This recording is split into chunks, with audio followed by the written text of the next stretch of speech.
जय श्री हरि विष्णु, जय माँ लक्ष्मी। मित्रों, मार्गशीर्ष मास में आने वाली पूर्णिमा इस साल की आखिरी पूर्णिमा है। ऐसी मान्यता है कि पूर्णिमा का व्रत रखने से व्यक्ति के जीवन में खुशहाली आती है और इस मास में पड़ने वाली पूर्णिमा मनोकामना पूर्तिदायक, संतान सुख प्रदायिनी है। सतयुग में देवों ने मार्गशीर्ष मास की प्रथम तिथि को ही वर्ष का प्रारंभ किया था। वहीं पूर्णिमा के दिन जगत के पालनहार श्री हरि विष्णु की पूजा की जाती है। हर साल मार्गशीर्ष माह में आने वाली पूर्णिमा तिथि बहुत ही खास मानी जा रही है। इस दिन भगवान विष्णु के साथ माता लक्ष्मी और चंद्रमा की पूजा करने से जीवन में खुशहाली आती है। इसे अगहन पूर्णिमा, मोक्षदायिनी पूर्णिमा और बत्तीसी पूर्णिमा के नाम से भी जाना जाता है। धार्मिक मान्यता के अनुसार इस तिथि पर किए गए दान, पुण्य, शुभ कार्यों का फल किसी भी अन्य पूर्णिमा की तुलना में 32 गुना ज्यादा मिलता है। वही पूर्णिमा के दिन श्री सत्यनारायण भगवान की कथा, लक्ष्मी पूजन, शंख पूजन और भगवान श्री कृष्ण सहित चंद्रमा का पूजन करने से मन के विकार मिटते हैं, जिससे मन में बसी हर कामना को पूर्ण किया जा सकता है। मार्गशीर्ष पूर्णिमा के दिन ही मां अन्नपूर्णा की जयंती भी मनाई जाती है, इसलिए यह तिथि सबसे खास है। पूर्णिमा के शुभ मुहूर्त में श्री कृष्ण, भगवान श्री विष्णु, लक्ष्मी जी सहित चंद्रदेव का पूजन अवश्य करना चाहिए।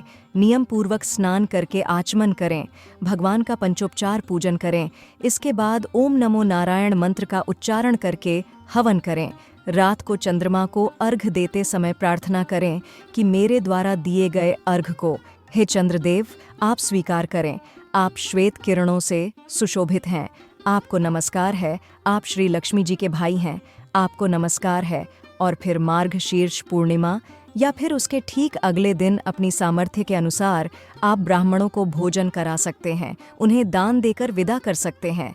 और पूर्णिमा के दिन माता, बहन, पुत्री या फिर परिवार की अन्य स्त्रियों को भी वस्त्र देने चाहिए। पूर्णिमा के शुभ मुहूर्त में भक्त द्वारा की गई भगवान की मानसिक पूजा भी संपूर्ण फल प्रदान करती है। अपने विशिष्ट गुणों के कारण मार्गशीर्ष पूर्णिमा दुर्भाग्य को सौभाग्य में बदलने की क्षमता भी रखती है। अगर किसी व्यक्ति को लंबे समय से कोई कष्ट है तो वह मार्गशीर्ष पूर्णिमा के दिन व्रत रखकर स्नान ध्यान द्वारा अपने दुर्भाग्य को सौभाग्य में बदल सकता है। माँ अन्नपूर्णा को शास्त्रों में संसार के भरण पोषण की देवी कहा जाता है। उन्हें अन्न की देवी माना जाता है।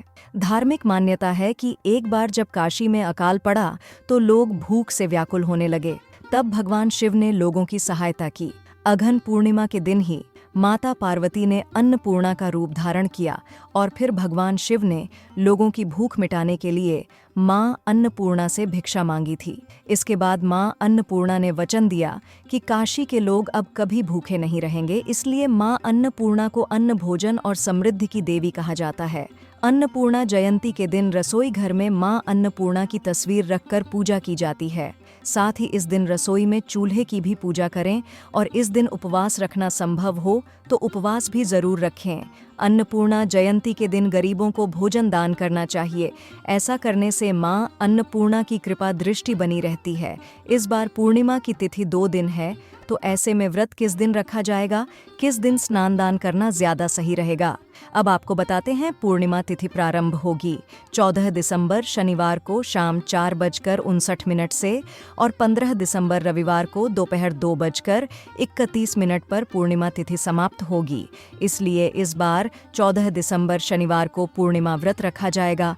अन्नपूर्णा जयंती भी इस दिन मनाई जाएगी और दत्तात्रेय जयंती भी इसी दिन मनाई जाएगी और 15 दिसंबर रविवार को भी इस बार पूर्णिमा का व्रत रखा जाएगा।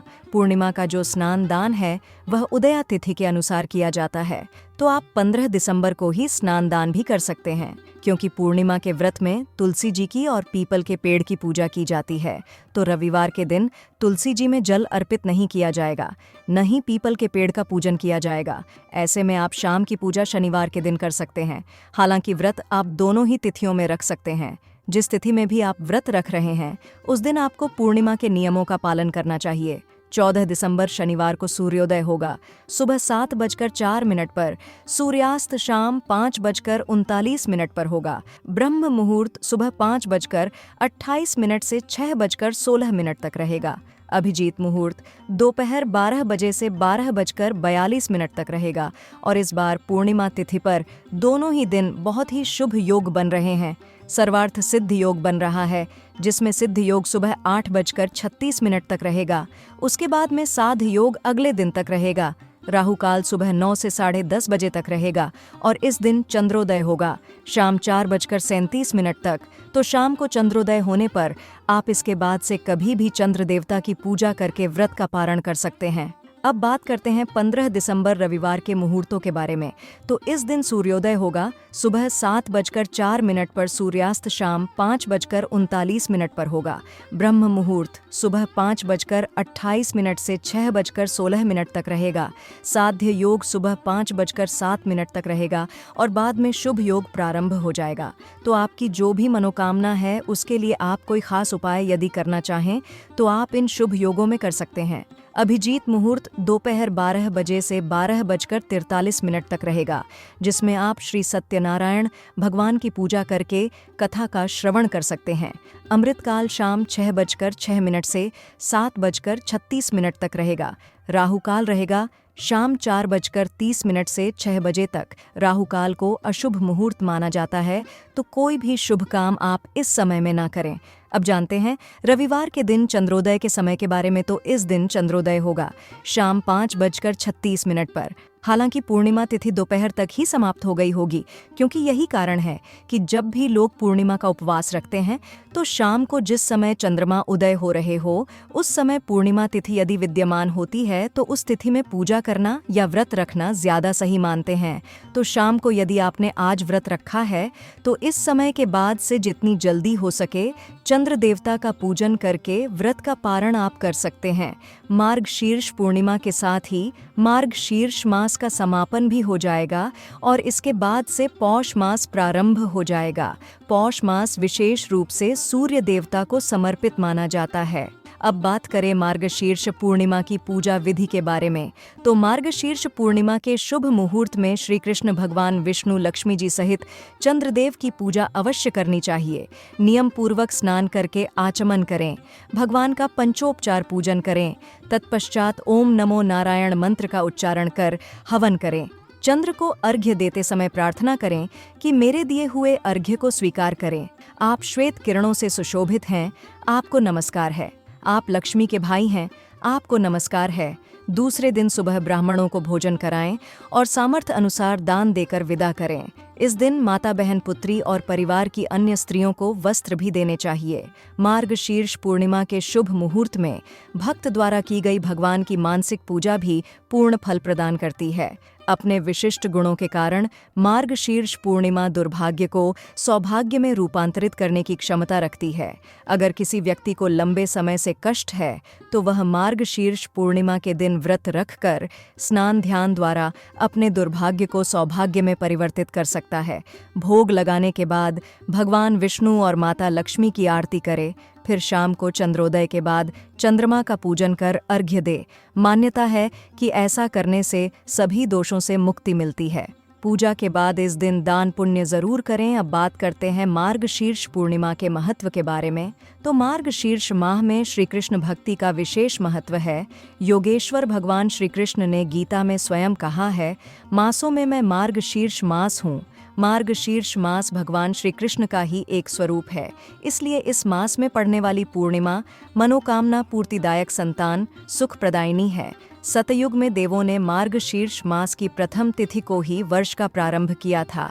मार्गशीर्ष पूर्णिमा के दिन सत्यनारायण भगवान की कथा, लक्ष्मी पूजन, शंख पूजन, भगवान श्री कृष्ण सहित चंद्रमा का पूजन करने से मन के विकार मिटते हैं, जिससे मन में बसी हर कामना को पूरा किया जा सकता है। तो आइए अब आपको सुनाते हैं मार्गशीर्ष पूर्णिमा की व्रत कथा। पौराणिक कथा के अनुसार एक बार नारद जी भगवान विष्णु के पास बहुत ही दुखी होकर पहुंचे।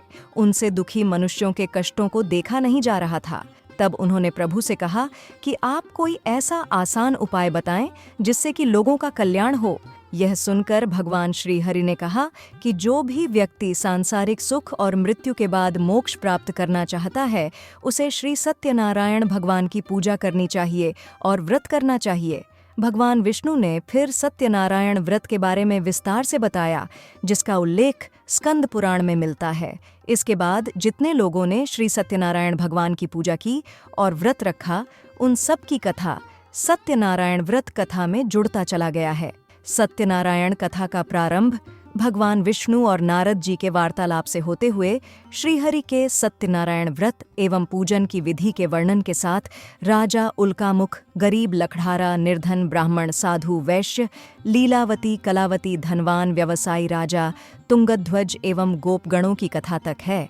नारद जी के निवेदन करने पर भगवान विष्णु ने बताया कि जो भी अपने कष्टों और पापों से मुक्ति चाहता है, उसे श्री सत्यनारायण व्रत करना चाहिए और इस व्रत की कथा का श्रवण करना चाहिए।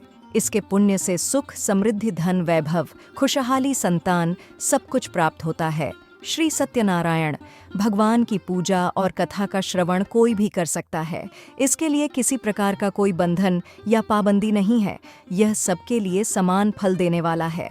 मार्गशीर्ष पूर्णिमा के अवसर पर आप चाहें तो श्री सत्यनारायण भगवान की पूजा और कथा का आयोजन कर सकते हैं और इसके लाभ को प्राप्त कर सकते हैं। दोस्तों, मार्गशीर्ष से संबंधित के और कथा बहुत प्रचलित है। काशीपुर नगर के एक गरीब ब्राह्मण को भिक्षा मांगते देखकर भगवान विष्णु जी ने स्वयं ही एक बूढ़े ब्राह्मण के रूप में उस निर्धन ब्राह्मण के पास गए और कहने लगे, हे विप्रे श्री सत्यनारायण, भगवान मनोवांछित फल देने वाले हैं, तुम उनका व्रत पूजन करो, जिसे करने से मनुष्य सब प्रकार के दुखों से मुक्त हो जाता है। इस व्रत में उपवास का भी अपना महत्व है, किंतु उपवास से मात्र भोजन न लेना ही नहीं समझना चाहिए। उपवास के समय हृदय में यह धारणा होनी चाहिए कि आज श्री सत्यनारायण भगवान हमारे पास ही विराजमान हैं, अतः अंदर व बाहर शुचिता बनाए रखनी चाहिए और श्रद्धा विश्वास पूर्वक भगवान का पूजन कर उनकी मंगलमयी कथा का श्रवण करना चाहिए। श्री सत्यनारायण की कथा बताती है कि व्रत पूजन करने में मानव मात्र का समान अधिकार है, चाहे वह निर्धन धनवान राजा हो या व्यवसायी ब्राह्मण हो या अन्य वर्ग स्त्री हो या पुरुष। यही स्पष्ट करने के लिए इस कथा में निर्धन ब्राह्मण, गरीब लकड़हारा राजा, उल्कामुख धनवान व्यवसायी, साधु वैश्य, उसकी पत्नी लीलावती, पुत्री कलावती, राजा तुंगध्वज एवं गोपगणों की कथा का समावेश किया गया है। इस कथा के अनुसार जैसे लकड़हारा, गरीब ब्राह्मण, उल्कामुख गोपगणों ने सुना कि यह व्रत सुख, सौभाग्य, संपत्ति सब कुछ देने वाला है, तो सुनते ही श्रद्धा, भक्ति तथा प्रेम के साथ सत्य व्रत का आचरण करने में लग गए और फलस्वरूप सुख भोग कर परलोक में मोक्ष के अधिकारी हुए। एक साधु वैश्य ने भी यही प्रसंग राजा उल्कामुख से सुना, किंतु उसका विश्वास अधूरा था और श्रद्धा में कमी होने के कारण उसने मन में प्रण लिया कि संतान प्राप्ति पर सत्यव्रत पूजन करूंगा। समय बीतने पर उसके घर एक सुंदर कन्या ने जन्म लिया। पत्नी ने व्रत की याद दिलाई तो उसने कहा कि कन्या के विवाह के समय करेंगे। समय आने पर कन्या का विवाह भी हो गया, किंतु उस वैश्य ने व्रत नहीं किया। सभी वह अपने दामाद को लेकर व्यापार के लिए चला गया। वहां उसे चोरी के आरोप में राजा चंद्रकेतु द्वारा दामाद सहित कारागार में डाल दिया गया। उसके अपने घर में भी चोरी हो गई। पत्नी लीलावती और पुत्री कलावती भिक्षावृत्ति के लिए विवश हो गई। एक दिन कलावती ने किसी के घर श्री सत्यनारायण का पूजन होते देखा और घर आकर मां को प्रसाद दिया।